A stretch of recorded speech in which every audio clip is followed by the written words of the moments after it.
Welcome to Inspiration and Transformation from the Banks of the Ganga with Sadhvi Bhagawati Saraswati, an American sannyasi living at the Parmarth Niketan Ashram in Rishikesh, India. Sadhvi is president of the Divine Shakti Foundation, a charitable organization bringing education, vocational training, upliftment, and empowerment programs to women and children. Sadhvi is also Secretary General of the Global Interfaith Wash Alliance and Director of the world-famous International Yoga Festival. Join the musings of an American sannyasi as Sadhvi shares the wisdom and teachings of her guru, His Holiness Pujya Swami Chidanand Saraswatiji. Welcome, everyone, to Inspiration and Transformation from the holy banks of the sacred Ganga River in the land of Rishikesh, India. So negative thought patterns are really just that. They're habits. They're habits. Habits are things you do without thinking about them. Right? So some people bite their fingernails. Some people, will twirl their hair. Some people will crack their knuckles. Some people will, people have all kinds of little habitual, quirky things they do. They're habits. We don't think about them. That's why they're so hard to break, because we don't even realize we're doing them. Some people have habits of speech. When I was growing up, and I was a teenager, we used to say like all the time. I'm like so hot. It's like, my God, it's like the middle of summer and I'm like sweating here and I can't even believe that it's so hot. It was a habit of being a teenager in America at that time. And it's just sort of how we all talked. And my parents used to make fun of me.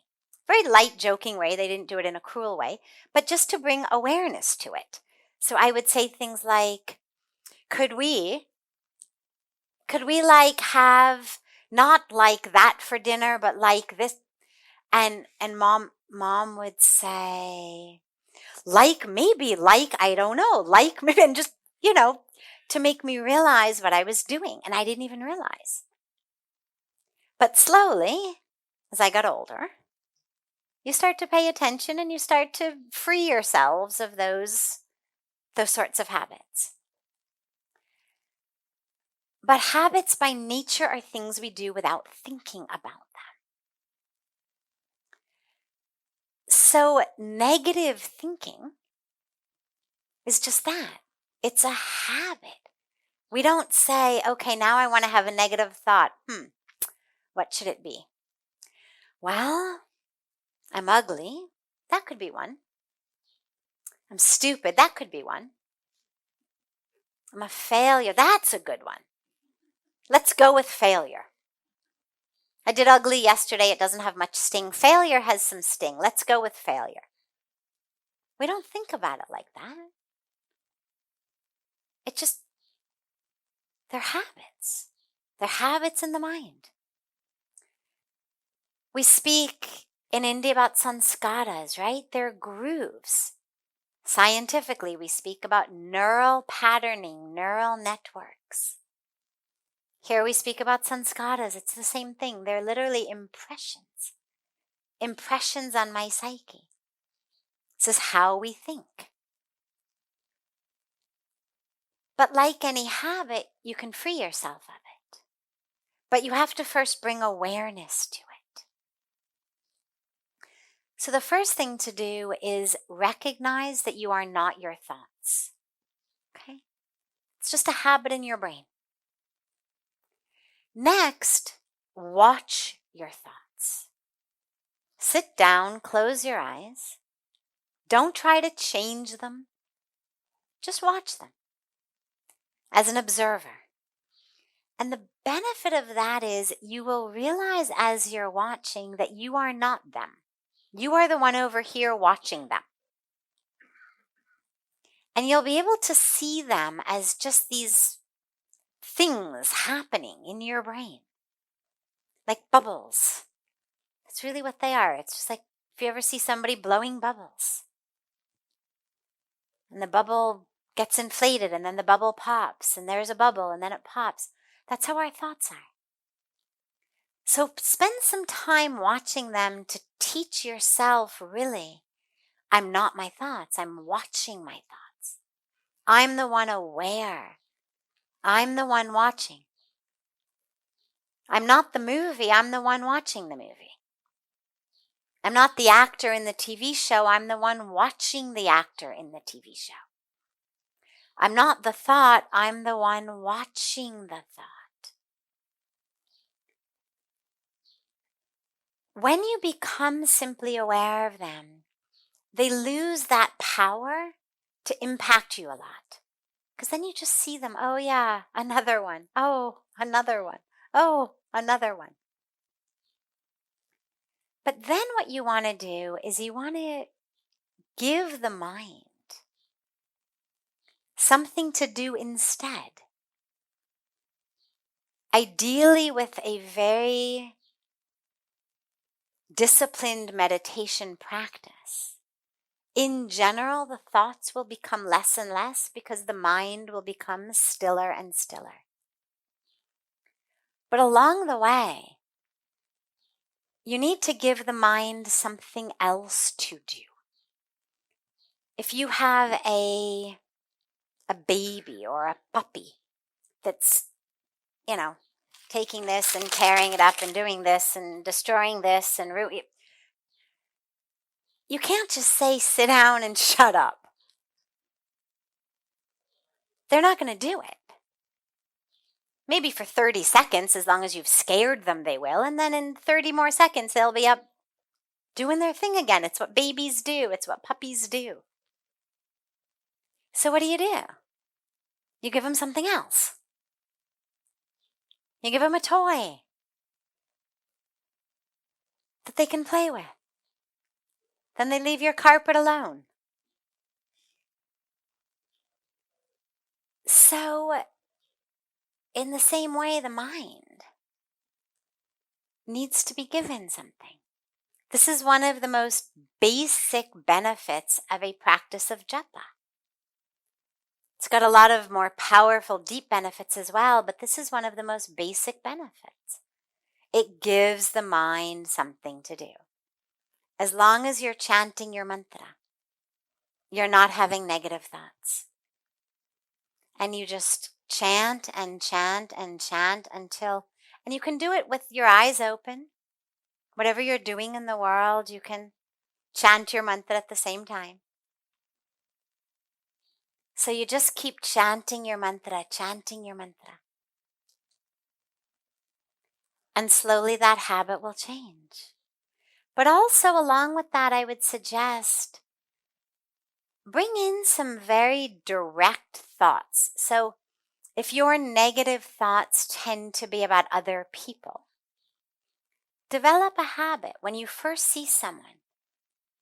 Immediately find 3 positive things you can see about them. Every time you meet someone, every time you see them, first thing your mind knows it has a task. 3 positive things. Beautiful smile, right? Whatever it may be. If it's somebody you know, it's easier. Someone you don't know, you're going to be stuck physically. Nice hair, nice smile. But immediately make the mind do something positive. And if it's more about yourself than about other people, then what you want to do is you want to come up with some very good daily affirmations. So if the negative self-talk is things like, I'm stupid, then you want to have an affirmation that says something like, I am absolutely brilliant in all of my areas of expertise. Right? It's not false. It doesn't say that you know everything in the world. Doesn't say you're the smartest guy on the planet. But it just reminds you that everything that you know about, you're brilliant. Or you could have something that says, My brain is an untapped tool of potential. Meaning you're just not using it enough. But come up with things, the opposite of what you're telling yourself. And then literally put them on sticky notes.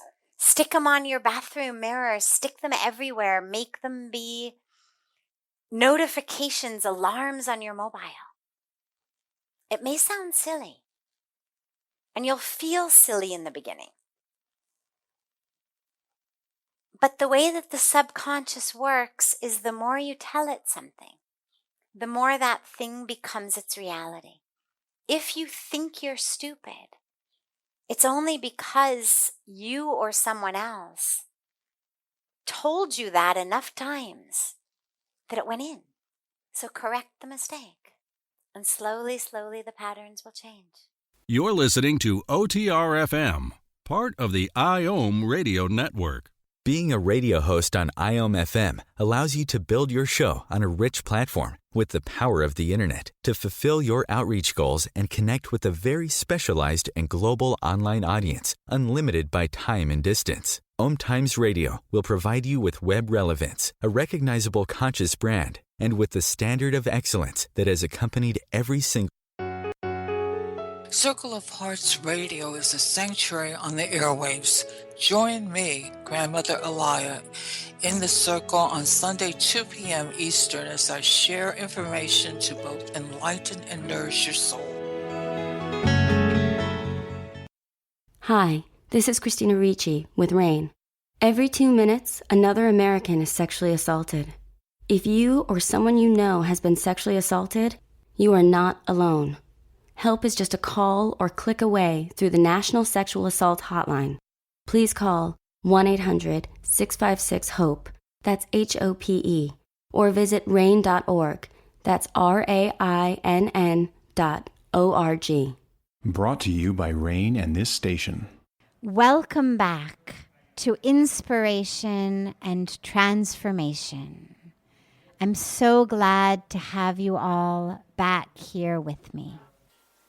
Never, ever underestimate the power of the mother in the lives of your children.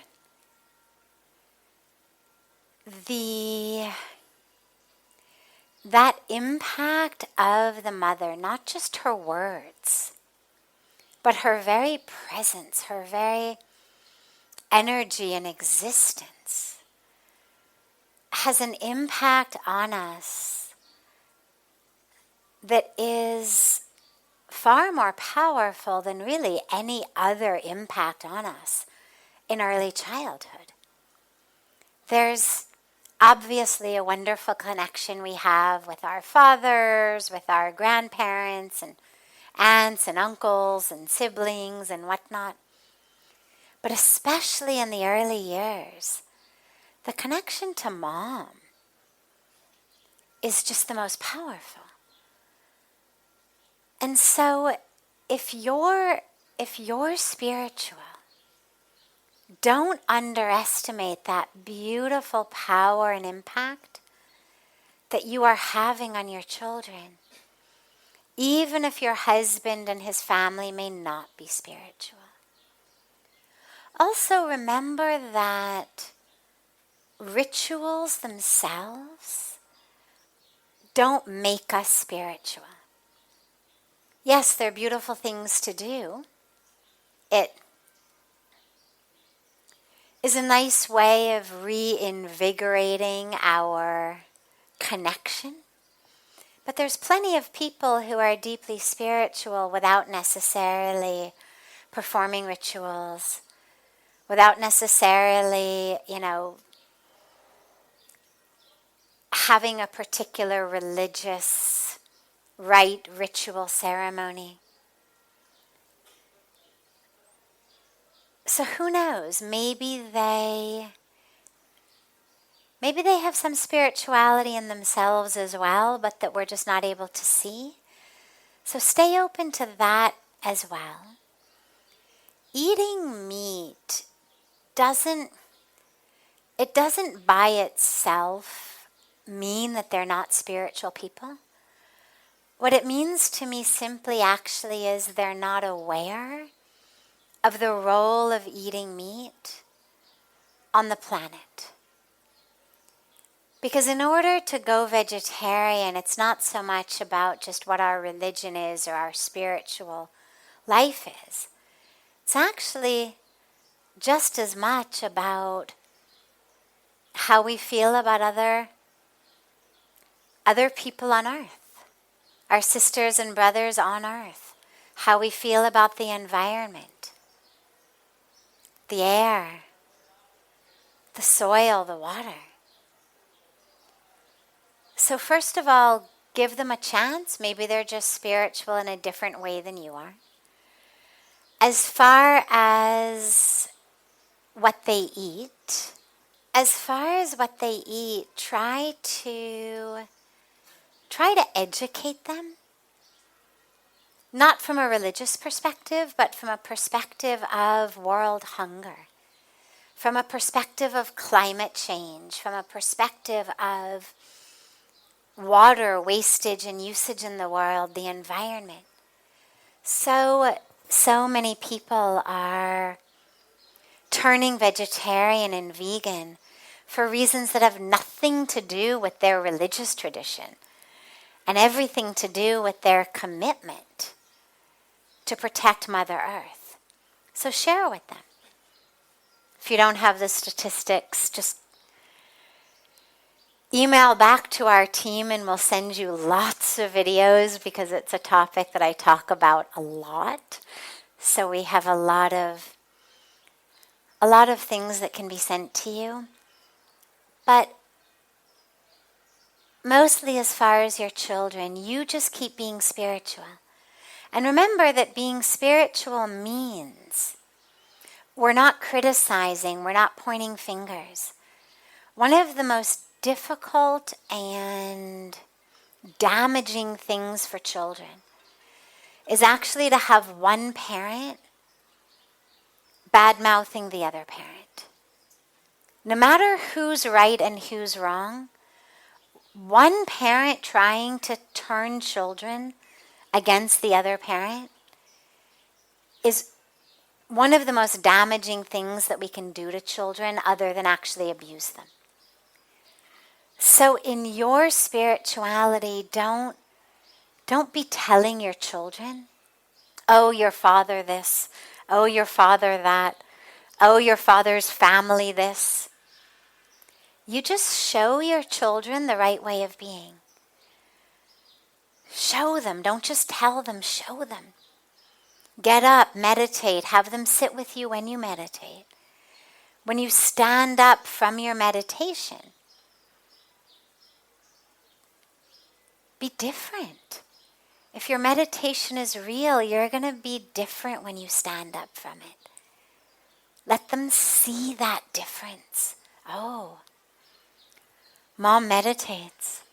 After meditating, Mom is very calm, very peaceful, very different. They see it. No matter what your husband or his family may say or do or raise their voices or whatever they may do, you stay anchored in your spirituality. Doesn't mean you're a doormat, doesn't mean you let them walk all over you, but it means that you don't lose yourself just because they've lost themselves. That's what you're going to teach your children is no matter what happens around us, no matter who may be mean to us, no matter who may think differently than we do, no matter who we might not agree with, spirituality is that keeps us anchored and grounded and peaceful and loving, and that fills us with virtue of how to live. Teach your children in that way. Instead of just saying, this is good, this is bad. Teach them why. The core of spirituality is that we are all connected, we're one. So when you tell your children, for example, to be vegetarians, help them understand it's not just a religious thing or a religious dogma. We're vegetarian because, see, sweetheart, so many children your age are dying of hunger. And when we eat hamburgers and hot dogs and chicken McNuggets, it's actually taking food out of their hands. But if we eat bread and rice and pasta instead, then they can also eat. Or if you're teaching them not to tell lies, well, you tell them we speak the truth, not just because lying is bad, but we speak the truth because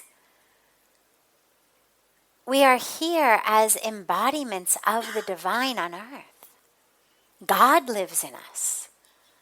We're not just talking to your friend or your relative or the person in the grocery store. We're talking to God. God is speaking to God. Help them understand in that way. When you teach them namaste, right? It's not just don't say hi, don't say bye, say namaste instead. We say namaste because it means that divine in me is bowing to and recognizing the divine in you. So teach them. This will stay with them. Your impact as their mother is the most powerful impact in their life right now. Let them know they can trust you. Let them know you are open. Give them that. And you'll see the beautiful power of it. And slowly, slowly, who knows, maybe your husband and his family will also come around.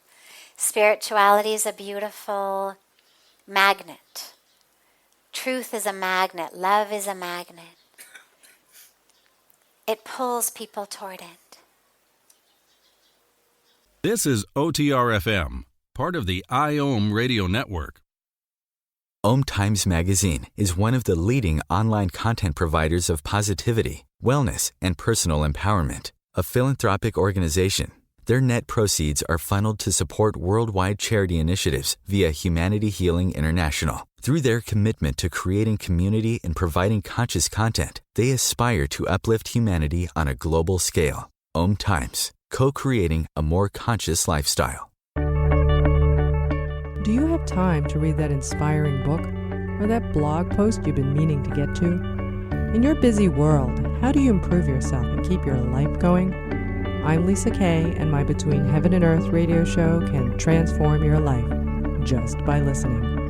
Be uplifted with inspiring topics, positive stories, and ideas that really work. Between Heaven and Earth radio is conscious living for your soul, every Wednesday at 4 p.m. Eastern Time. Like Baldwin with People for the Ethical Treatment of Animals. I grew up loving circuses and other traveling animal shows, but it never occurred to me what life might be like for the animals. Training wild animals to do things they don't understand takes force. Routine discipline with a hook or whip with the heel of a boot shows the animal exactly who's the boss. Don't patronize animal acts. Please contact People for the Ethical Treatment of Animals. 757-622-PETA. Welcome back. This is Sadhvi Bhagawati Saraswati with inspiration and transformation. Let's take the busy lifestyle first and then meditation second. Okay? Well, first of all, raise your hand if you've got a busy lifestyle. Anybody here with a busy lifestyle, raise your hand. All right, so we're at almost 100%. Now, if we went around, we won't, but if we did, and I said, tell me about your daily schedule, from when you wake up in the morning to when you go to sleep at night. Tell me what you do. Or if this were a scientific experiment and I sent you all home with, a sheet to fill out, that every Every 15 minutes, your phone beeped and you had to write down what you were doing. And then a week later, we came in and we tallied it all up, who was doing what. What we'd find is that some of us have time in an office at a desk that's busy. Some people have time taking care of family that's busy. Some people have time, and some have both, of course. It's not one or the other. It's just in our list of busynesses, we'd see time in the office, time with a family. Then we'd see time watching TV. Then we'd see time scrolling social media. Then we'd see time having chai with friends. Then we'd see time having a fight with our family members. Now, I mention that because most of us, when you're going to start a practice of meditation, most people say, oh, I'm too busy. I don't have any time. And we've mistaken the fact that we keep ourselves occupied from morning till night with the idea that we really don't have any time. Of course we have time.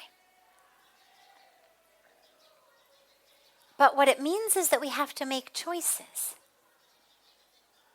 I would imagine that every single person here, maybe not every single day, but during the course of a week, has many, many hours of the week that are spent watching something for entertainment, whether it's TV, whether it's a movie, whether it's videos on YouTube. I would bet that everyone in here spends quite a bit of time on some kind of social media. It may be Facebook or Instagram or Twitter. It may be WhatsApp. But that during the course of a day, and it's a fun experiment. I don't know about Android phones, but iPhones have something where it will show you your daily screen time. And it'll show you how much is spent in which application. So you can actually measure and see at the end of each day, how much were you on email, on social media, talking on the phone, watching videos, whatever. And it's very interesting because we actually spend a lot more time than we think. If you say to most people, how much time do you spend on social media every day? Most people will say 5-10 minutes maximum. But when you actually look at it on your phone, it's a lot more. If you say to people, how much time do you spend on WhatsApp every day? Right? Hours and hours and hours. I remember when I was young, it was always about how many hours people spent watching TV. Nobody could believe it. People would say, I only watch this much. But when they started really measuring, it was a lot more. So the first piece when we talk about being busy is it's actually just kind of this identity we've wrapped around ourselves. It's become sort of a mark of social approval. Oh my God, I'm so busy. Like, it's just something that people now say. How are you? Oh, I'm so busy. As though somehow that were a mark of honor. God, I was up until 2 o'clock in the morning last night. Wow, that makes you a great person. But we wear it as a mark of honor. And yes, of course, being fully engaged with every waking hour in something meaningful and of service. That is how our life is supposed to be. That is exactly how our life should be. But if in our mind it is being translated as I'm just busy, then it's work. I mean, if you're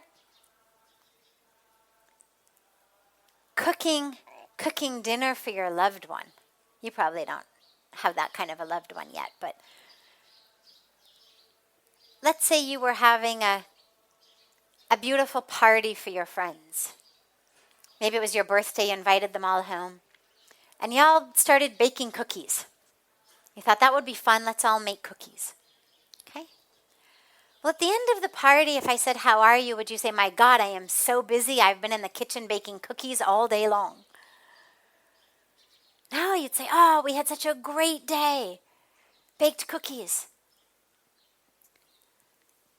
But you could take someone who spends their days baking cookies, who at the end of the day, because, maybe they work in a bakery shop. It's work for them. At the end of the day, oh my God, I am so busy. Now it's the same action, baking cookies. But for the other person, it's work. It's work. They don't want to be doing it. They'd rather be doing something else, but they are doing it. And so hence they feel that stress of being busy. But when you bake cookies with your friends at your birthday party, it's fun. You're enjoying it.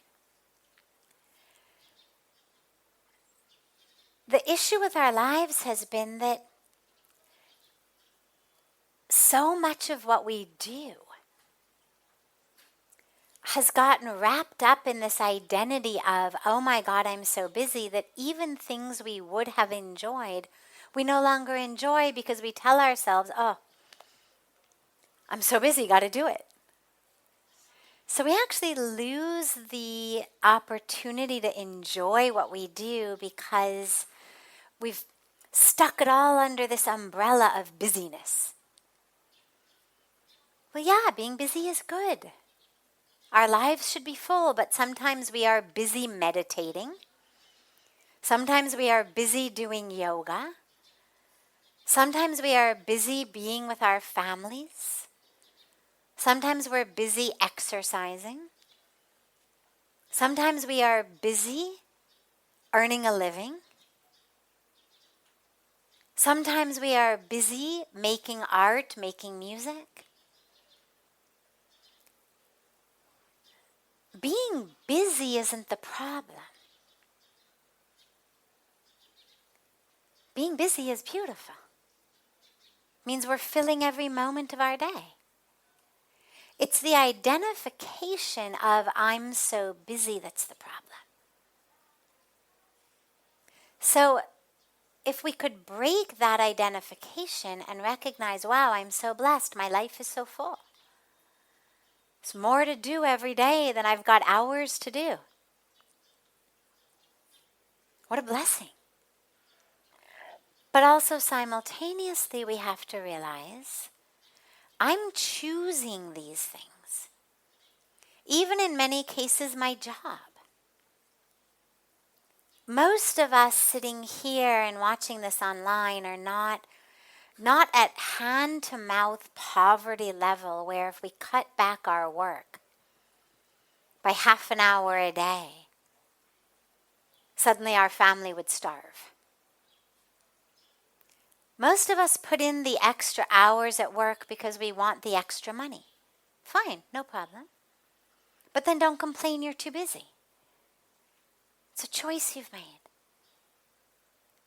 There's a lot of different options of jobs and ways to make a living. If yours is keeping you so busy that you don't have time to meditate, or you don't have time to be with your family, or you don't have time to make or enjoy art or music, well, maybe there's another way you could put food on the table. And I know you're only 11 and I know the question is for your parents, but it's also for you because as you grow and you think about what you're going to do in your life, most of us set our heights, our goals, our dreams at these wonderful professions, and they are wonderful. But we set our goals there because we think, I'll make a lot of money. I'll have a lot of power. I'll be really famous if I get that job, or I can do this. And that's fine, no problem. But recognize, is that really your highest goal?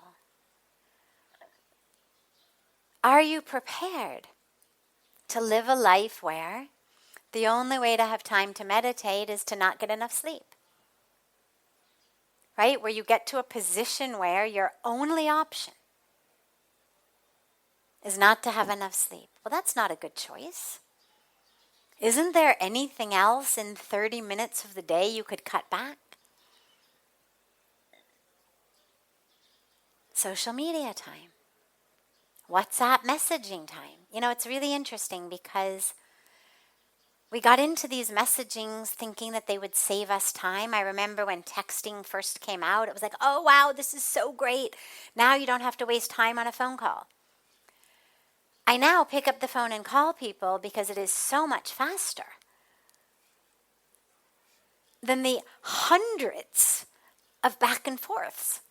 That which you could accomplish in a 4-minute phone call is going to be 40 WhatsApp messages. And so we've gotten busy without actually accomplishing or achieving anything more. It's not like we are achieving so much more than people did 30 years ago. But we're a lot busier. But we have the power to choose. And the beautiful thing is, there's so much to choose from. Jobs, families, wonderful movies, dinners with friends, exercise, art, music. I mean, so much to choose from. Then we have to sleep, we have to bathe, we have to eat. We've got a limited number of hours in the day. And each of us has full freedom to spend every moment of that day exactly as we would like. But what I would say is, if you're not meditating because you are too busy, it just means you're not really interested in meditating. Because we always have time for that which is important to us. It's just a matter of what our priorities are. So, if we want to meditate, we'll make time to meditate. If we don't make time to meditate, okay. There's no moral police that says you're a good person if you meditate and a bad person if you don't. Plenty of people live beautiful, wonderful, dharmic lives without a practice of meditation. Meditation doesn't make us a good person. What it does is it enables us to see the truth of ourselves, the truth of who we are, so that we're not blinded by ignorance. And when we're not blinded by ignorance, we tend to act in ways also that are good for people around us. But there's plenty of people I know who have no meditation practice at all, no spiritual practice at all, who are really, really, really good people. My dad is one of them. He would tell you he was an atheist. But next to my guru, he's the best man I know. So just because people choose different things doesn't mean they're right or wrong. In order to have a meditation practice, you have to want it. You have to feel like there's something in your life that could be deeper, richer, better. If you had control of the mind, if you knew the truth of yourself. But we're not the spiritual police to decide what people should do. So I'm sure your parents are really, really good people. And if they want to meditate, they'll meditate. Maybe you could start a family tradition of meditation. Maybe you could all get up in the morning together and meditate. Would you be ready to get up a little bit earlier in the morning? There you go. Pujya Swamiji always talks about how so frequently it's parents who bring kids to Rishikesh. But then now we've got this new beautiful generation of kids who are bringing their parents to Rishikesh. The kids saying, let's go back, let's go back. And now we have generations of kids teaching the parents to meditate. It's wonderful. It should be like that. It's beautiful. So why don't you set a family meditation practice every morning? Get them up, everybody. That becomes your daily duty. Okay? This is OTRFM, part of the IOM radio network.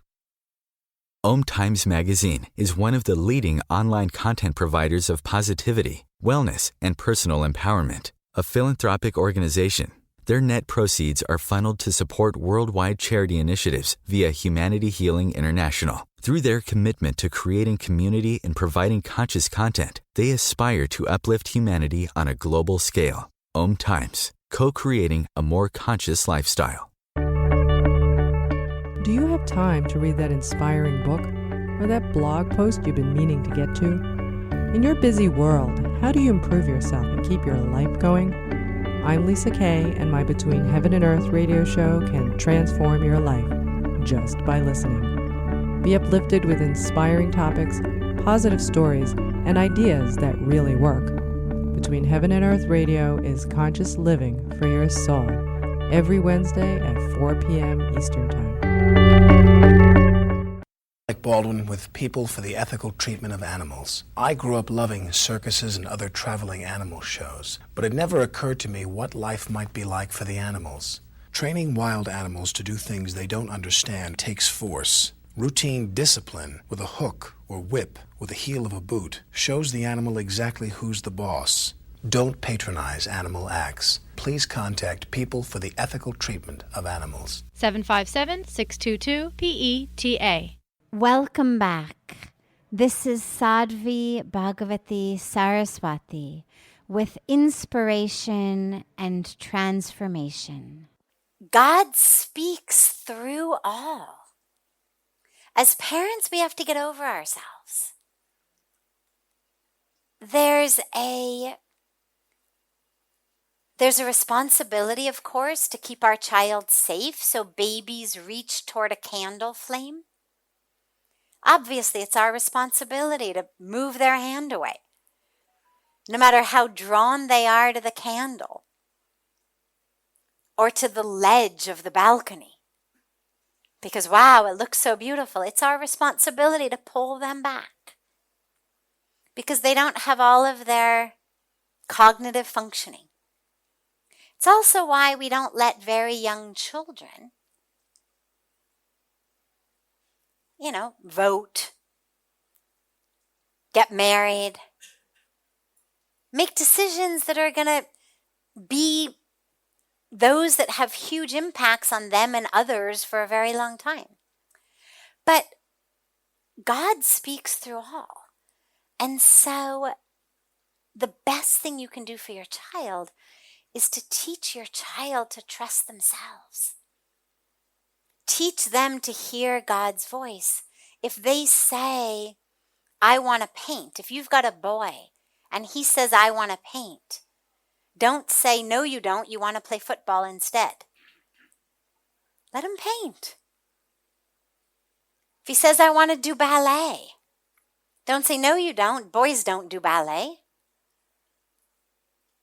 Boys play football. Trust him. If he says, he's drawn in a certain way, let him explore. Let them explore in nature. Let them explore in life, safely, obviously, not unsupervised. Give them freedom. As parents, we're constantly, don't do this, don't do that, don't. Well, keep them safe.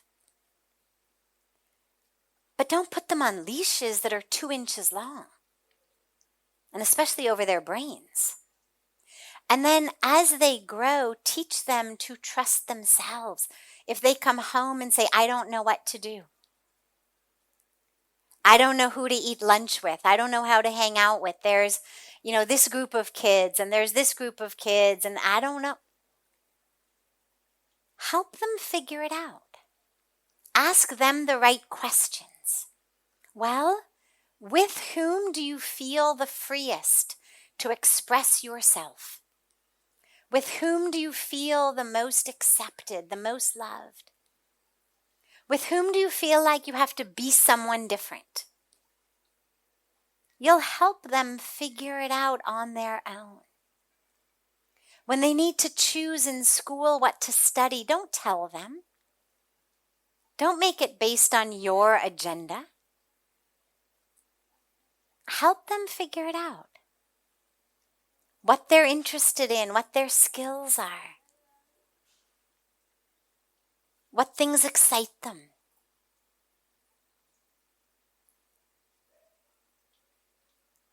Teach them to trust that inner voice. Otherwise, we end up with kids who don't trust themselves and are constantly looking to others for approval. And that becomes the dilemma. So help them trust themselves. Open that inner ear for them to hear God speaking to them. Create a family meditation time. Help them understand. Just be quiet. Ask God a question and then let God speak to you. You'll be amazed what comes through these kids. Listen to them. When kids speak, a lot of times we constantly interrupt. They start saying things and we're like, yeah, anyway. Because we think they're just babbling. Listen to them. Acknowledge them, honor them, see them. Allow them to feel that sense of and then they'll know the right way to walk. They'll find it in themselves. This is OTR-FM, part of the IOM radio network. OMTimes Magazine is one of the leading online content providers of positivity, wellness, and personal empowerment. A philanthropic organization, their net proceeds are funneled to support worldwide charity initiatives via Humanity Healing International. Through their commitment to creating community and providing conscious content, they aspire to uplift humanity on a global scale. OMTimes, co-creating a more conscious lifestyle. Do you have time to read that inspiring book or that blog post you've been meaning to get to? In your busy world, how do you improve yourself and keep your life going? I'm Lisa Kay, and my Between Heaven and Earth radio show can transform your life just by listening. Be uplifted with inspiring topics, positive stories, and ideas that really work. Between Heaven and Earth Radio is conscious living for your soul, every Wednesday at 4 p.m. Eastern Time. Like Baldwin with People for the Ethical Treatment of Animals. I grew up loving circuses and other traveling animal shows, but it never occurred to me what life might be like for the animals. Training wild animals to do things they don't understand takes force. Routine discipline with a hook or whip with the heel of a boot shows the animal exactly who's the boss. Don't patronize animal acts. Please contact People for the Ethical Treatment of Animals. 757-622-PETA. Welcome back. This is Sadhvi Bhagawati Saraswati with inspiration and transformation. Let's imagine that you had a flute, okay? Would you play that flute when you are happy? Would you play the flute when you're happy? Okay. What if you're really, really angry? Do you play the flute then? No. Right? So when you're happy, would you play the flute? Yes. And what about if you're really, really angry? Would you play the flute then? No. Okay.